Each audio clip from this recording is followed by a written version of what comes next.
Welcome back to the Game Collection. I am SuperDerek, and this is Final Fantasy Adventure.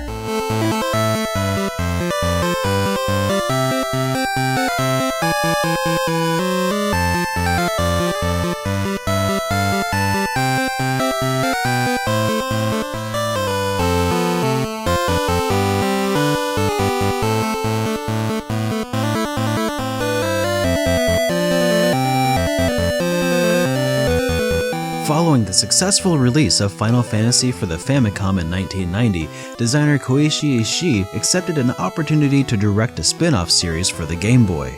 In June of 1991, Square released Seiken Densetsu, Final Fantasy Gaiden.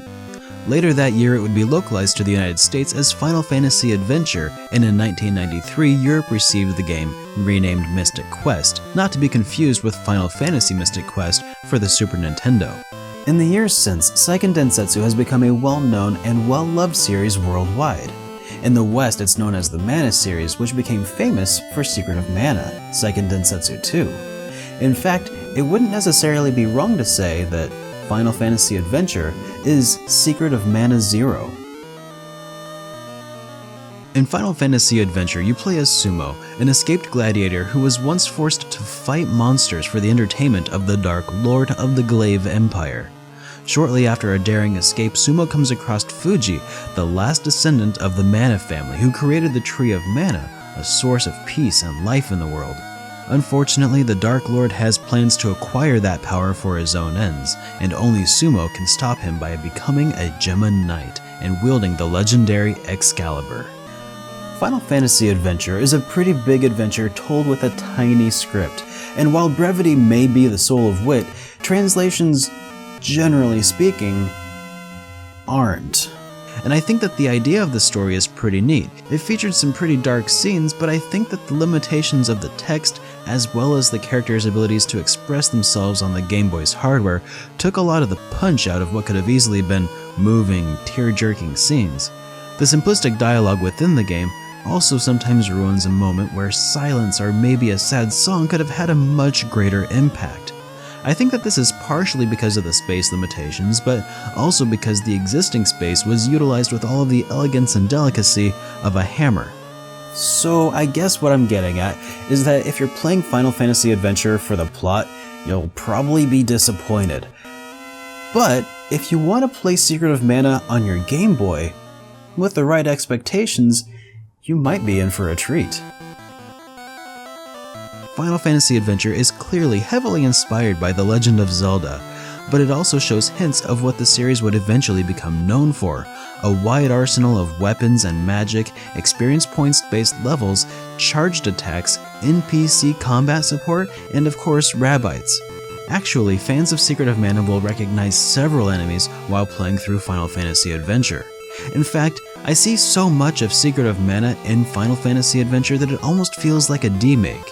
The team behind Final Fantasy Adventure clearly knew what they wanted to include in this game. Interestingly, Seiken Densetsu was subtitled Final Fantasy Gaiden. This game was considered part of the Final Fantasy universe, and because of that, we get to see Moogles and ride chocobos as well. There's really a whole lot of good in this game, but the hit detection is sometimes pretty bad. It's not uncommon to get near an enemy and get ready to attack, only to see that they've looked in your direction and have caused damage. It can be frustrating, but it's easy enough to heal yourself that I rarely died as a result of a lucky hit. Items and magic are mapped to the B button, depending on what you have equipped, so if you need to use an ether to restore some magic points to cast more spells, you'll have to navigate the menu at least a couple of times. This seriously interrupts the flow of battle. Lastly, and worst of all, Final Fantasy Adventure features another of the 7 deadly sins of gaming: unwinnable situations. About 2/3 of the way through the game, I was in the Dark Castle and ran out of keys right before the final boss there.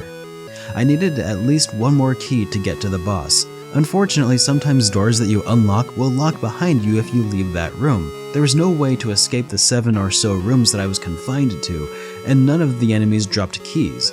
And since I had already saved over my file, I was forced to abandon that save file. The only saving grace was that this game features 2 save files, and about a third of the way through the game, I accidentally saved in a different spot.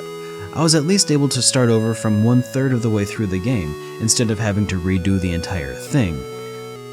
All in all, Final Fantasy Adventure is only about a 15-hour game, but for those interested in playing through it, be sure to learn from my mistakes and use both save files to keep yourself from getting backed into a corner.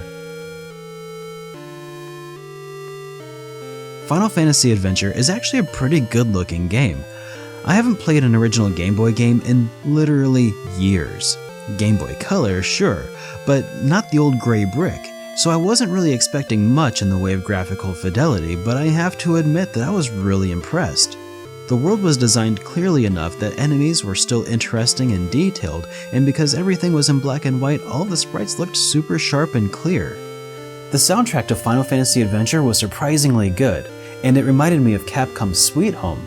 So much that I actually decided to look into it, and as it turns out, they were composed by 2 completely different people. Dang it. Oh well, regardless, the game sounded amazing, and it really shows off that Game Boy's signature sound chip.